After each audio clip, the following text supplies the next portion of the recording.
Okay, this final section is going to be on retirement life and more. After working for the JCPenney Company for 39 years from 1969 to 2008, including my 2 years in the Army, I've been retired now for 17 years. Before I retired, I wondered, what am I going to do with all this free time? In all honesty, it's been both a challenge and an evolution. It hasn't stayed really the same. Early in retirement, I spent a lot of time getting my head together on future income, expenses, and activities. We were already invested in mutual funds back then, but I wanted to get more investment advice about other stuff and learn. We went to a lot of meetings over the years. They usually give you a free dinner and a meeting and stuff like that.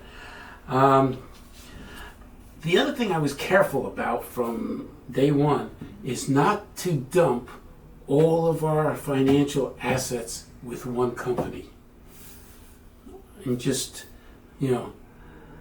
afraid that somebody might just steal it all. And I think there was Bernie Frank or somebody like that years ago that actually did that. My wife and I are type 2 diabetics, and diet and exercise became important. I was always a fast walker, but not a fast runner for years. I walked 5 miles an hour for 30 minutes after being diagnosed as a diabetic, and that was effective for many years until it wasn't. So I doubled my exercise. I did that twice a day.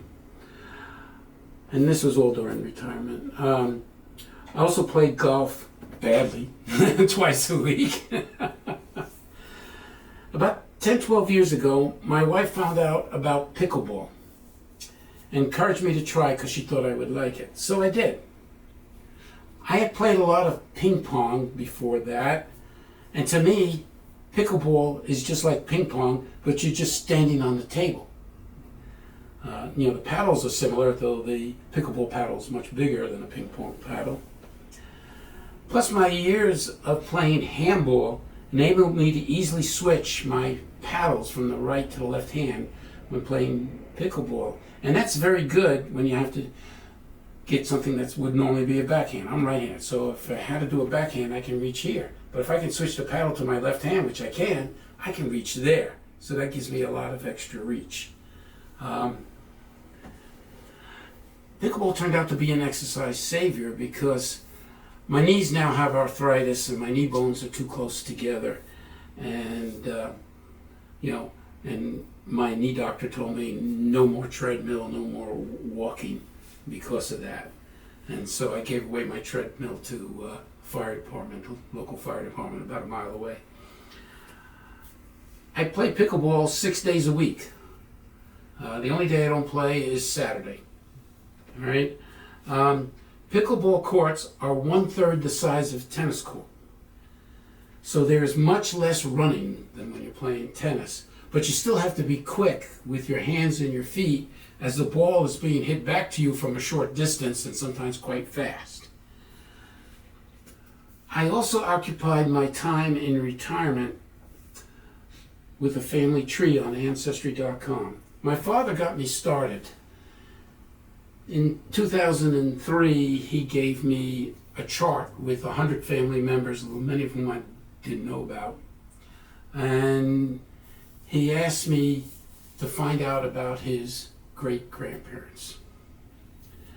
Well, he passed away 2 years later, and it took a while to learn where to find everything. I now know where to find Italian records because our family is from Italy, and so after 20 years, my tree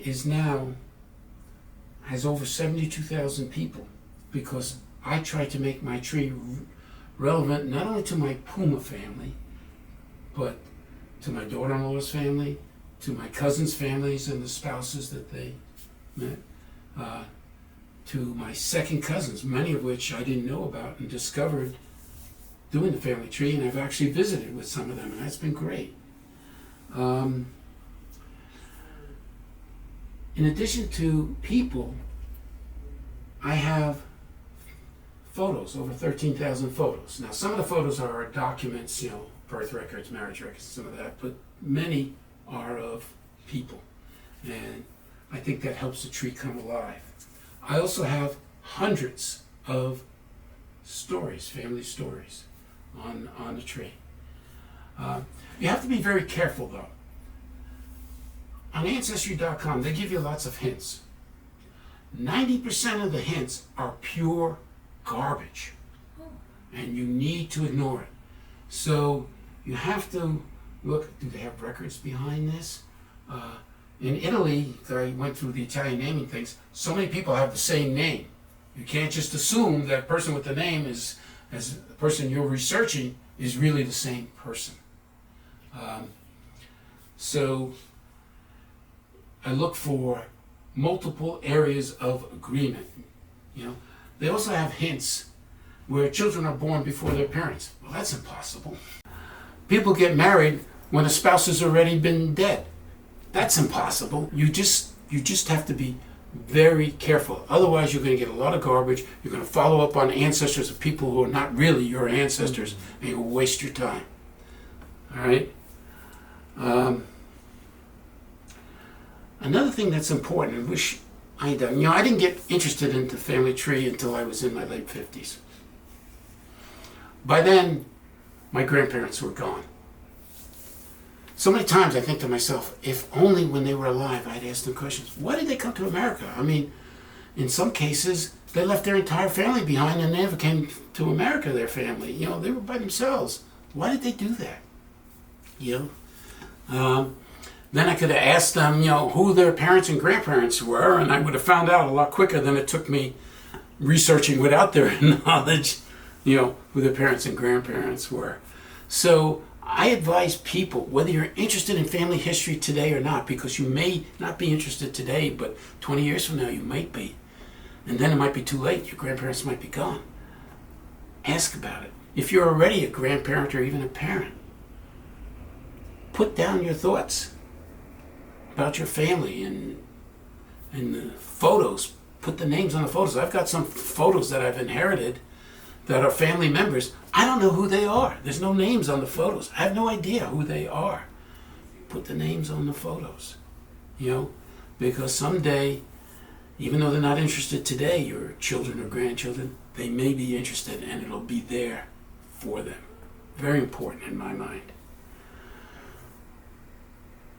In addition, I learned how to edit photos and videos, and I found a website, and I'm not recommending any particular website, but it was the only one I found at the time. It has a funny name, Smug Mug. Mm-hmm. In fact, if you put Smug Mug on an email, it'll go to spam. So when I talk about Smug Mug to my family members, I say family video, photo and video website. I don't use the word Smug Mug.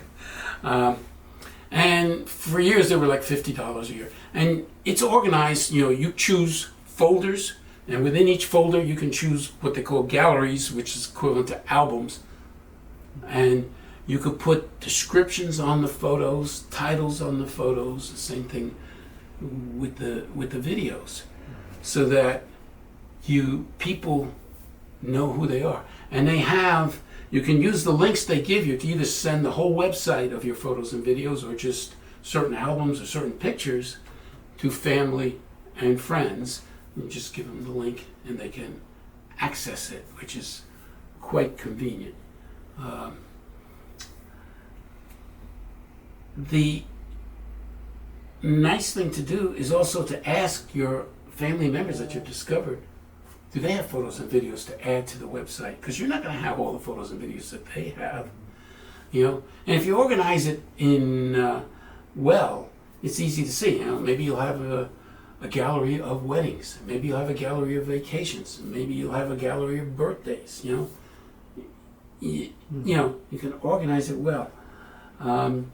The other thing, I've also used it for personal interest. Some of my ancestry research of the birth records and the marriage records and death records. I've had some interest in astronomy, so I got astronomy pictures. There's some countries that I haven't been to, and I've got photos of, that I got off the internet of what these look like. I got one with comics.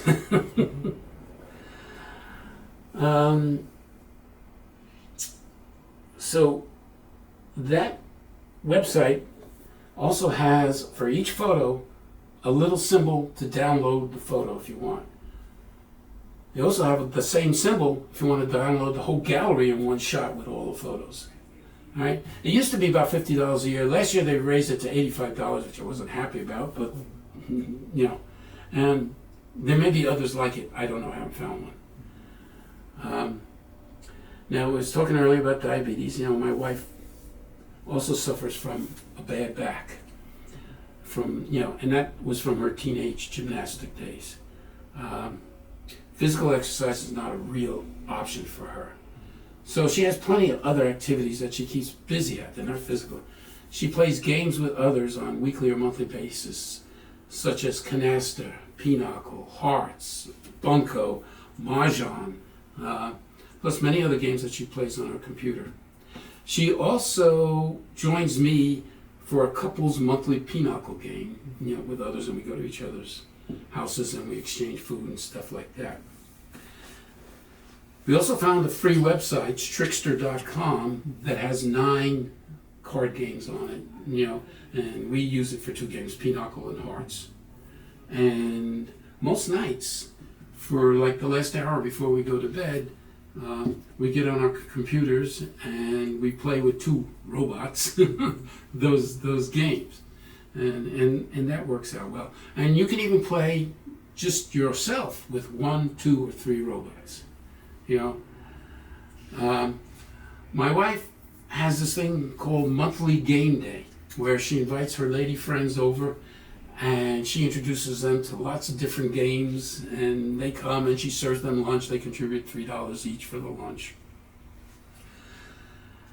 And she also has monthly cooking school, which is very popular, where she invites them, shows them new dishes, gets them to work to make the dishes with instructions, and then they sit down and eat what they made.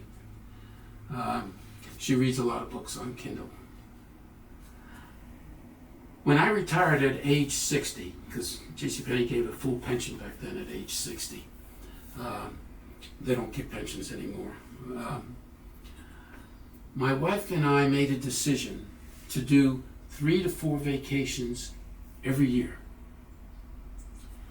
because we didn't know, nobody knows, how long we're going to live, and even if we live long, how well we'll be medically to take those vacations. It turned out to be an excellent decision. We've been all over the United States, Canada, Mexico, Caribbean, Costa Rica, Europe, lots of countries there. Italy's our favorite. Iceland, Jordan, Turkey, Russia, China, about 30 different nations, And we did a lot of beach vacations to all-inclusive resorts, Dominican Republic, Jamaica, St. Lucia, a couple of others.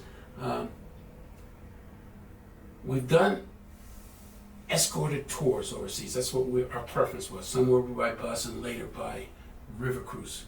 And we love escorted tours because, number one, they're speaking English to us. Cause, and in a river cruise, you don't have to unpack, and those rivers in Europe go through all these nations, lots of nations, and most of the stops you do the escorted tour right in the city on the river.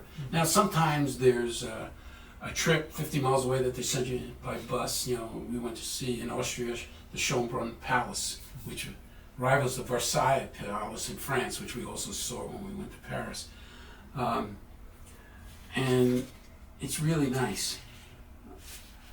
Then when COVID hit in 2020, we stopped traveling like everybody else. And since then, our diabetes has gotten worse. So while there are places we like to go, there are 2 problems. One, the escorted tours that we like, we go to the bathroom too often, and they're not often available on the escorted tours. The other problem is we've got bored with like beach vacations. We've done so many, you know. And we wanted to go to places like Thailand and Australia and New Zealand, but we can't sleep on airplanes. Even when we get better seats, we just, even with sleeping pills, we don't fall asleep. And then, you know, they go overnight and you've been up all night. It's really hard. So we didn't do that. We once had a trip planned for Egypt, Kenya, and Tanzania. And we were excited about that. It was going to be a river cruise in Egypt, and we're going to see a lot of places in Egypt, not just Cairo. A few weeks before we were supposed to take the trip, we were contacted by the travel agency we used and said they canceled the trip because at the last stop in Africa, they couldn't get a hotel. And we were sorely disappointed. Turned out to be great news though. If we had gone on the trip, if you might remember, Egypt had this big uprising where they overthrew the government. We would have been in Egypt at the time that happened, and, and that would have been a disaster. We haven't really planned any trip back to Egypt. We're a little bit concerned. The Middle East, not a great place for Americans to be anymore. And in Egypt, every bus and every boat tour, they have armed guards. We just don't feel comfortable with that, you know. Now, as you can imagine, taking 3-4 vacations a year for 10 years after we retired was very expensive. And yet, despite all these big expenses, we managed to triple our wealth in that time period. Now, when I retired, and I'll get into how, I kept a blog on finance and economics soon after retirement. Economics is my major in college, and I kept up with it. And I kept up with trying to learn more about finance. Frequent readings of articles, my own thoughts, and investment advice meetings, and just thinking about these topics. I had a pretty extensive blog after 15 years. And then in 2023, I thought to myself, the blog's in chronological order. I bet if I organized my blog by topic, I would have a book. In 3 days, I had a book. But really, it was 15 years of doing a blog. It is available on Amazon. Here it is, Improving Life in America, Ronald Puma. If you put in the search box on Amazon, Improving Life in America, Ronald Puma, before you're finished, it'll come up and you'll be able to see it. The goal of this book is to give steps that people can take and the government can take to improve life in America. And the print book, which of course this is, I deliberately had it with very large type, okay, making it easy to read. And in the beginning, I have a chapter list. I have 10 chapters, and most of the chapters have many subtopics. I listed the subtopics and the page number. I start each subtopic on its own page number so that you can easily go quickly to the topics that interest you the most and delay or not go to the topics that don't interest you. One of the goals when I wrote the book is to present facts logically analyzed to conclusion. We all have opinions, but unless you can defend your opinion with facts logically analyzed to conclusion, I consider that an obvious concession of defeat on your part. Right? Now, while my book will benefit people of any age, the ones who will get the most out of it are the young people. In particular, I'm trying to reach people in their 20s. It is real easy for them to retire wealthy without much work if they follow what I put in the book. In fact, if I can just help a few dozen of those people, America's been good to me. I consider that I've paid back my debt to America. I mean, when I wrote the book, nobody knows me.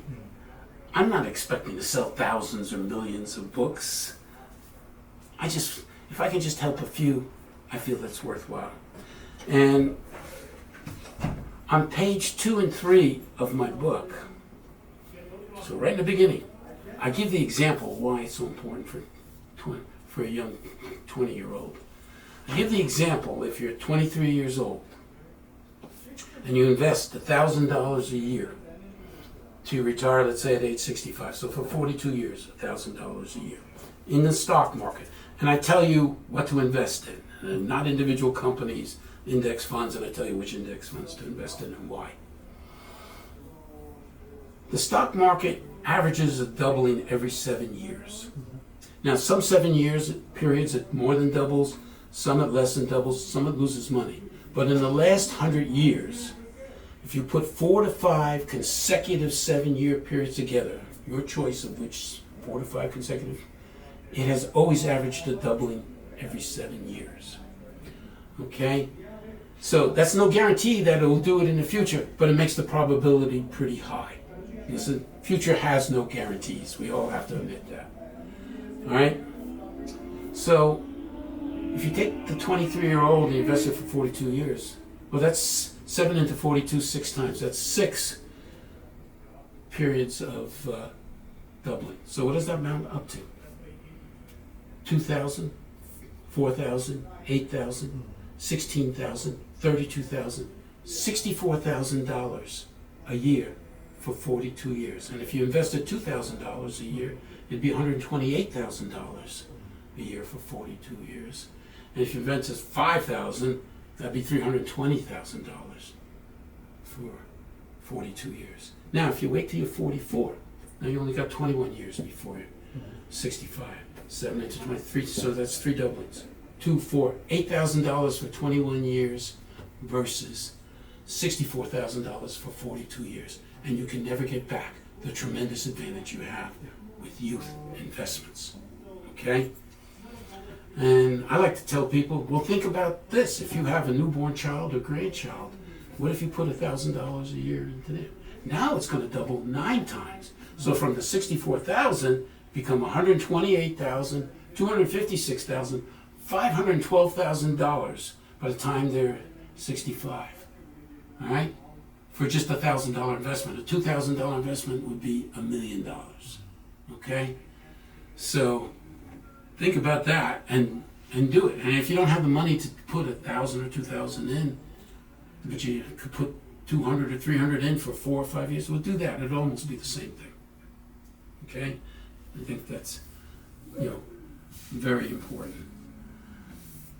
So,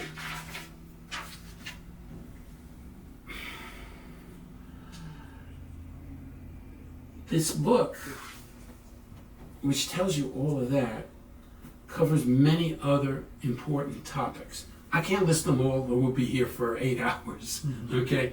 Now, the book is only 176 pages, and with large type, it's not that long to read, so you can get a lot of value on it, without having to read War and Peace or something, whatever, a 500-page book or something like that. I'll mention some of the other important topics that were covered in the book, but I can't mention them all. Like I said, it'd take all day. The difference between multiple asset classes, stocks, bonds, mutual funds, ETF, exchange-traded funds. A lot of people don't know about them. An ETF is basically the same as a mutual fund, especially an index fund. S&P 500 is a popular index fund. You have 500 largest companies in one index fund. And the difference with that is, towards a company fund, is any company can go out of business. And we've had some of the largest companies ever go out of business, But 500 companies going out of business? Probably not going to happen anytime soon. Maybe a comet strikes the Earth or something. So I go into that. And ETFs have giant advantages over mutual funds in two ways. Mutual fund usually has usually 2% fee annually. Whether they make money or not that year, they're going to take out 2% of your principal. ETF is like 0.002, it's very little, okay? With a mutual fund, you have to place your buy or sell order while the stock market is still open and not too close to the end of the stock market. But the price is not calculated until after the stock market closes and uses the closing price. So you don't know what price you're going to get when you buy and sell. With an ETF, the same index mutual fund, let's say the S&P 500, you can buy and sell it immediately just as fast as the stock, right then and there, so you know the price you're going to get. All right? And I think both of those are very important. IRAs. There are two types, just Roth and traditional IRAs. All right? Same with 401ks, Roth and traditional 401ks. I encourage people to only do Roth IRAs and not traditional IRAs. Same thing with 401ks, though some companies only offer one, like the traditional and not the Roth. Some offer both. Take the Roth. And the reason is simple. Take the example I gave you about the 23-year-old. So he puts $1,000 in a traditional IRA, let's say, and he saves $100 or $200 on his tax bill. But then 42 years later, when he takes out $64,000, he has to pay tax on the $64,000. What are you kidding me? Whereas with the Roth IRA, so it costs you $100 or $200 in tax savings, But when you take out the $64,000, there's no tax. That should be obvious. Why? Unfortunately, brokerage companies give you terrible advice between traditional Roth IRAs, in my opinion. Everyone that I've seen says, look at your income tax rate when you're working and your income tax rate when you're retired, as if you're really going to know that. And if you're going to have a lower tax rate when you're retired, they're recommending you do traditional IRAs. How stupid. The comparison again, okay, $100 to $200 worth of taxes, and then let's say you were in a 20% tax rate, so it's $200, which is a high tax rate. And then when you retire, let's say you're in the 10%, well, 10% of 64,000 is 6,400. 20% is 12,800. They don't take into account that these assets grow in value, doubling and redoubling, And that's the mistake that they make. And I don't, it's like they're using the same playbook. It just amazes me that they give that kind of terrible advice. Now, if you're making a lot of money, the government doesn't allow you to take out a Roth IRA. It allows you to take out the traditional. The current limit is for a married couple filing jointly $230,000. If you make more than that, and not many of you make more than that, but some of you do, you have to take out a traditional IRA. But no one ever accused the government of being smart. You can still take out the traditional IRA if you're making all that money, hold it there for 3 or 4 months, and do what they call a Roth conversion. You take your traditional IRA, you convert it to a Roth, and you pay taxes on the conversion. The taxes you pay is going to be roughly, since only 3 or 4 months, equivalent to what your savings would have been, $100 or $200, per thousand. So in effect, you've taken out a Roth IRA. Now, leave a little bit of money in the Roth IRA so that you don't have to open up a brand new Roth IRA every year, You just keep going back to the same one. All right? I don't believe in buying bonds because the long-term return on bonds is half of that of the stock market. So, and the other thing is annuities. What a disaster they are. And so many people fall for it. back in 2011, my Uncle Tony died. Wonderful person.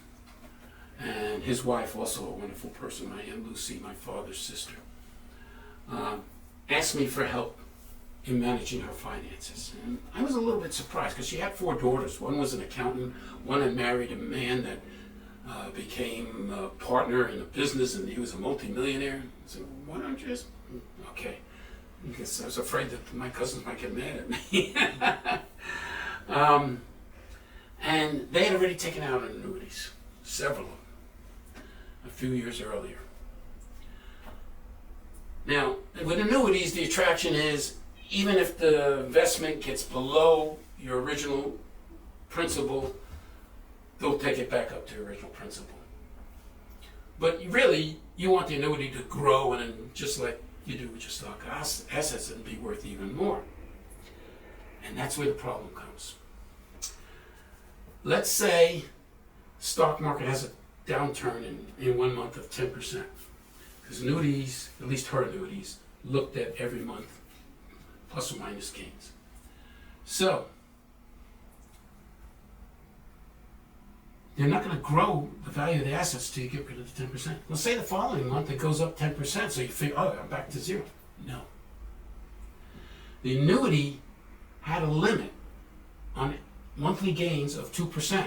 If you had a monthly gain of more than 2%, they only credited you the 2%. So she had to get 5 months of 2% or more before the annuity can grow again.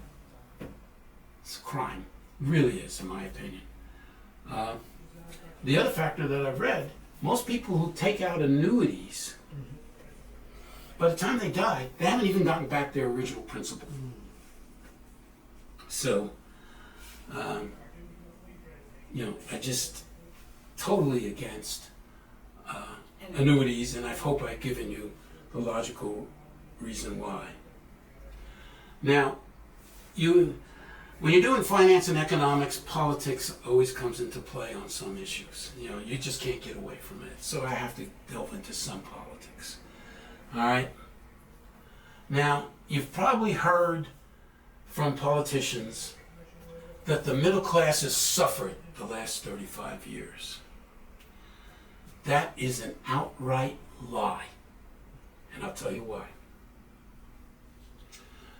With facts. 40 years ago, the wealthy in America made up 0.1%. Today, they make up 1.8%, increased 18 times. Where did they come from? It couldn't come from the wealthy to increase 18 times. It could have come from people below it. The upper middle class was 12.9% of the total 40 years ago. Today, they're 29%. More than doubled. Those are extremely great gains for the middle class, because it was the middle class and some of the poor that moved up to upper middle class and wealthy. However, all of their records, once a person from middle class has gone to upper middle class or wealthy, they count them as always having been upper middle class or wealthy. And that's how they come up with the stupid lie that the middle class has suffered the last 35 years. They haven't. They've done quite well. Thank God.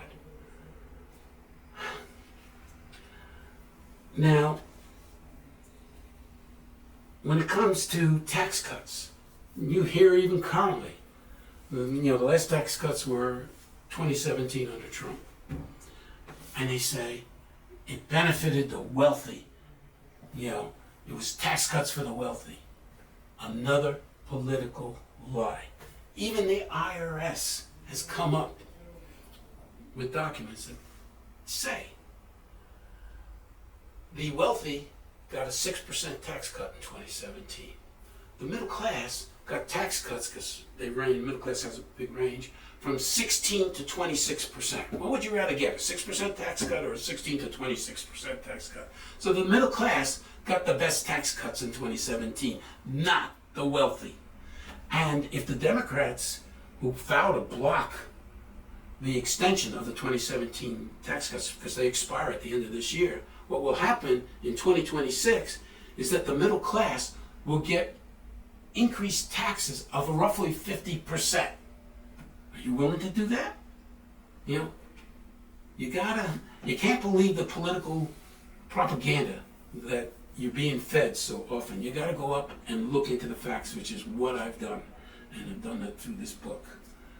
You might have heard the terminology trickle-down economics.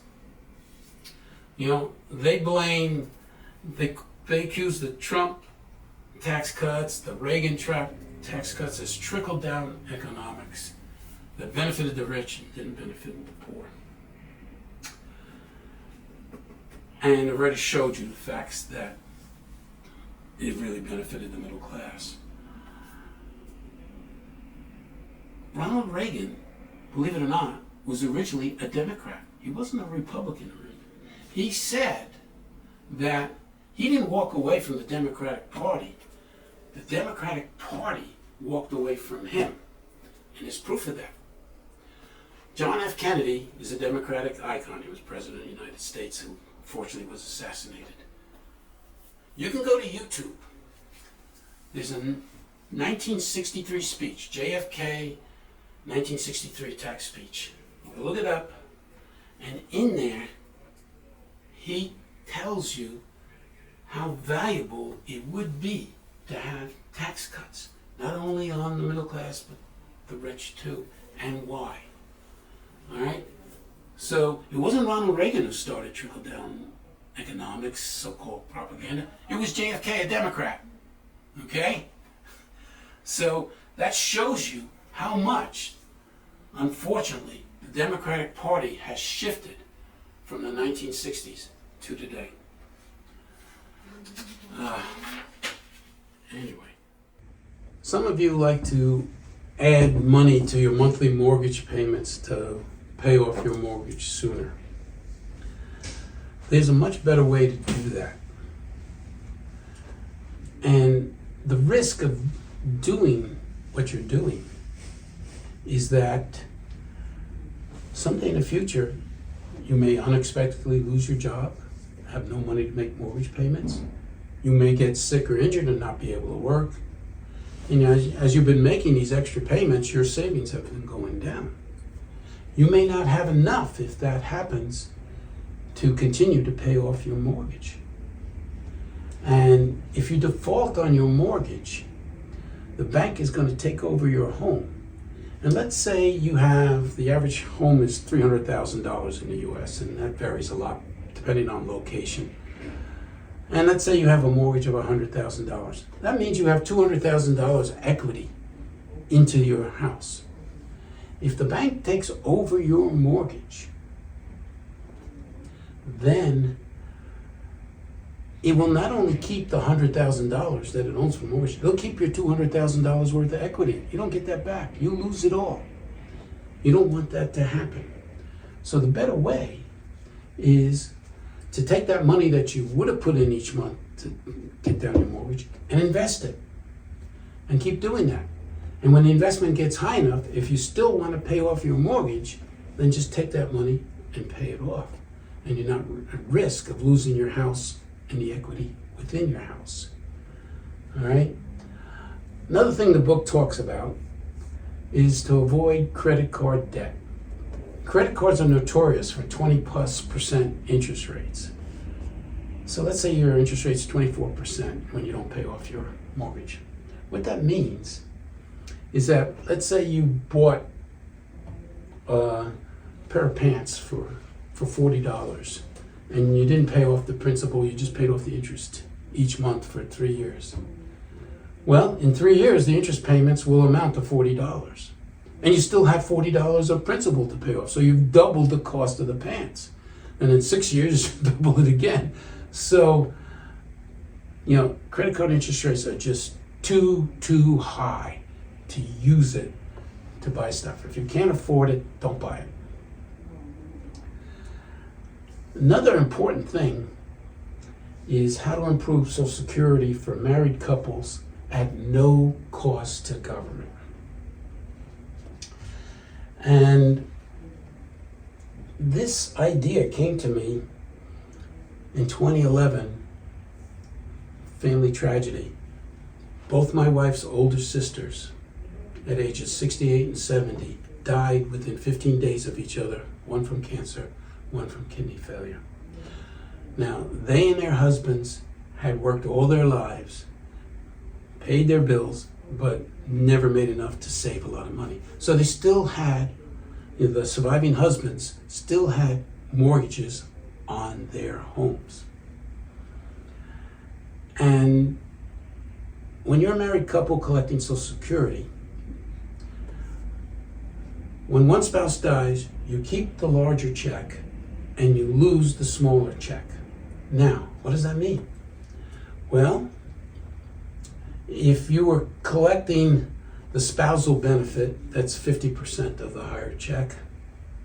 That's a 33% loss in Social Security income. If you and your spouse were making about the same amount of money and you lose the lower check, that's a 50% loss. So you got anywhere from a 33 to 50% loss in Social Security when one of you dies. And that's what happened to them. They lost their houses because they couldn't survive on the cut of losing the second lower check. So I recommend that you do what pensions do.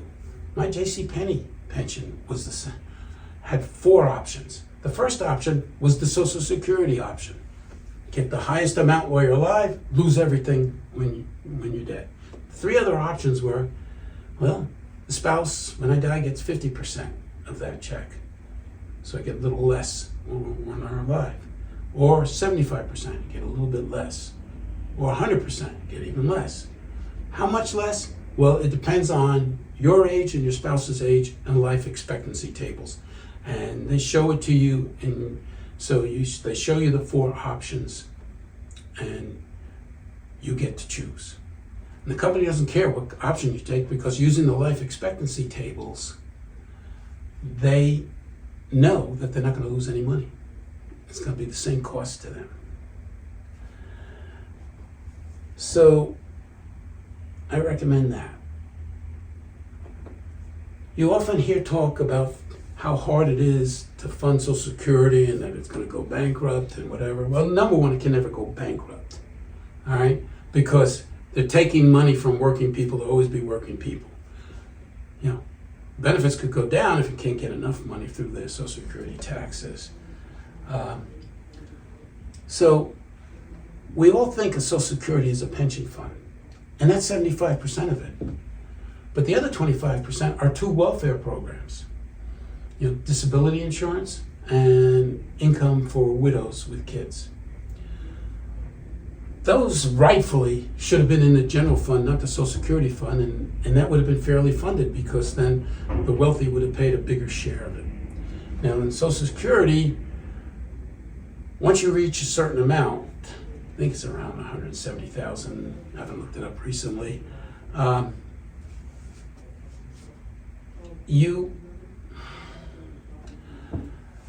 you can't pay any more, because they don't want you to pay more in Social Security than you're going to get back. So the wealthy, making more than $170,000 a year, 200, 300, 400,000, their Social Security is capped at the same percentage as middle income, whatever. All right? And that's fair for a pension. Why should the wealthy get less money back than they put into Social Security? So my idea is, let's have 2 Social Security taxes. One for the pension, where we follow the principle, that you get back what you put in. And one for the welfare. Probably, since 75% is the pension, you'd probably, right now it's 6.8% or something like that. Probably be 4.5% for the pension for everybody, and maybe 2% for the welfare part. On the welfare part, take away the limit. So keep paying the 2% to whatever they make, so that the wealthy will pay more towards welfare than the lower income groups. And that's fair. And then the 2% is not going to hurt them. All right? Now, the other thing is, I'd like to talk about is reducing government expenses and taxes. One of the biggest tax expenses for government, spending expenses, are subsidies. They used to have a website that used to give all the subsidies by group and total. They reprogrammed it a couple of years ago. It doesn't give that. Neither the old or the new website gave the dollar amounts, though. And they bury these federal subsidies, whether they be agriculture, energy, education, you name it, into all of the other departmental budgets, so that no one knows how much money we're spending on federal subsidies. I read years ago, when we had like 2,300 federal subsidies, and back then we were adding 100 new ones a year, that some people estimated it at $400 billion a year, and others estimated at $1 trillion a year. Nobody really knows. Let's take a new departmental budget, call it subsidy budget, take the subsidies out of all of these other departmental budgets where they don't belong and put them in the subsidy budget so that we know what it is. Restate all those departmental budgets, whether it be Social Security, Medicare, without those subsidies for at least the last 10 years, because you're not really taking from Medicare when you're moving the subsidy out, So then we would know what it is. Now, each subsidy is an attempt by government to overcome the free capital marketplace. So, as such, each subsidy is a slice of communism. And communism is the most failed economic system in human history, leaving hundreds of millions of people desperately poor and miserable. In fact, it has resulted in the starvation of tens of millions of people when government took over the farms. So, I think that's an important way and a logical way to reduce spending. Now, health costs. Years ago I read that there's a lot of fraud in Medicare and Medicaid. Some estimated it at 10%, some estimated it at 25%. That's tens of billions to hundreds of billions of dollars a year. I mean, private insurance companies, estimated fraud for them is less than 1%. So fire the federal workers that administer them and hire the insurance companies to administer Medicare and Medicaid, and we'll probably save tens to hundreds of billions of dollars a year in unnecessary spending. I talk about understanding basic economics, supply and demand things. And many other relevant and important economic issues. There's so many things. Election fraud gets a lot of political conversation. And the Democrats say, no, we don't want to have voter ID. The poor can't afford voter ID. Really? To collect welfare from the government, you have to have valid ID. To use a hotel room, you have to have valid ID. To use a doctor, you have to have valid ID. To buy liquor, you have to have valid ID. There's about 30 other things that you have to have valid ID. In fact, many of the poor are insulted that Democrats even say this about them. So let's have valid ID. If you don't have valid ID, how do you detect election fraud? How do you detect an illegal voted if you don't have valid ID? You can't. Very simple. You can't. So, it's propaganda nonsense. Gerrymandering, where they do congressional districts, they call them ink blots because they try to go not just the community, but out here and out here to get the blacks or the whites they want, whether it's a Democrat or Republican Party. They both do gerrymandering. Instead, let's do it geographically. You start with a city or town, and you don't go outside that city or town till you use all the people. And if you do go outside the city and town, you go to the next town, and you don't go outside that town till you use all the people. No more ink blots, I mean, I want my Congress people to take care of my community. If you have ink blots, they're not taking care of my community. All right. And there are many other important and relevant economic issues that I talk about. Ink blots, okay.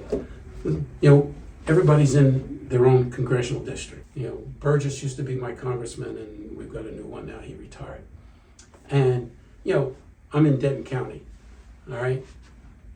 You'll have towns in Denton County and not in Denton County where just a few people are in the congressional district that are not in Denton County. And even though we haven't used all the people in Denton County, all right?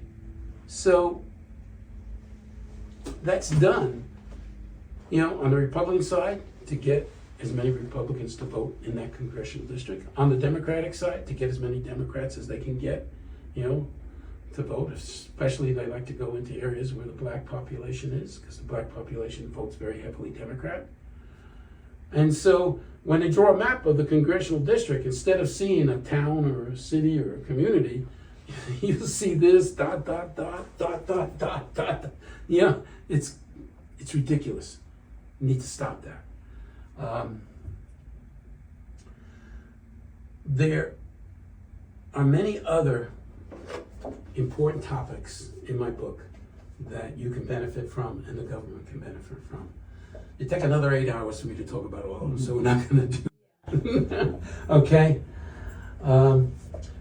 But I want to conclude my podcast with my thoughts about the economic future of the United States of America. Quite frankly, I am very scared. In 1995, the total federal debt was $5 trillion. It took America 219 years to get there.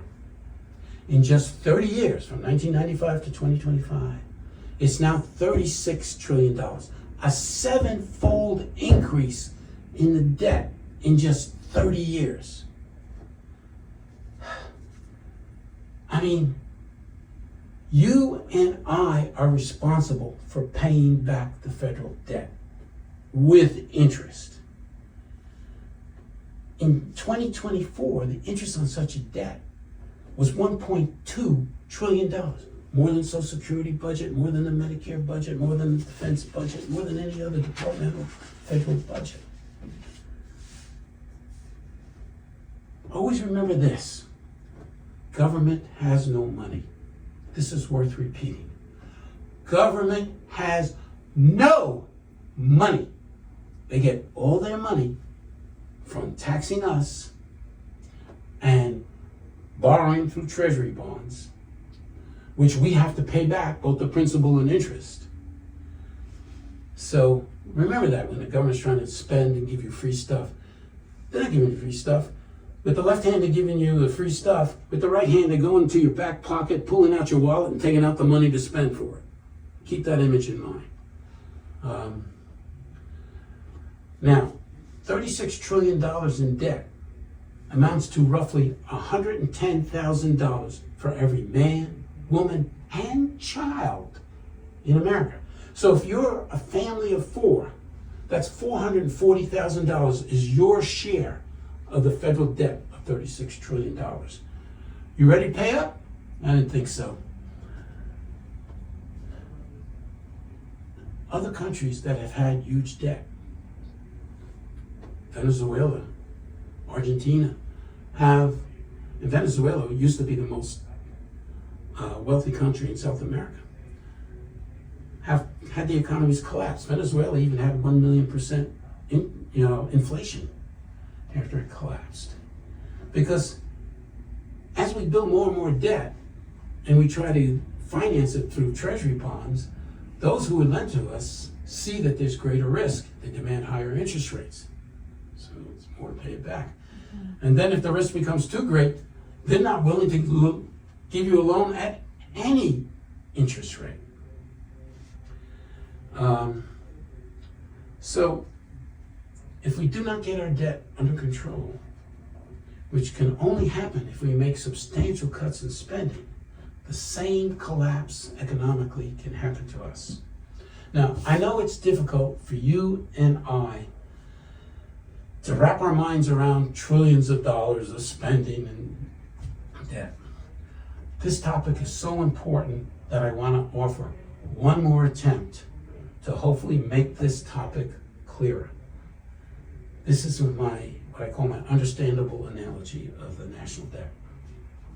Imagine a person making $49,000 a year, has a total debt of $360,000, and annual expenditures of $68,000, $19,000 more than he's earning.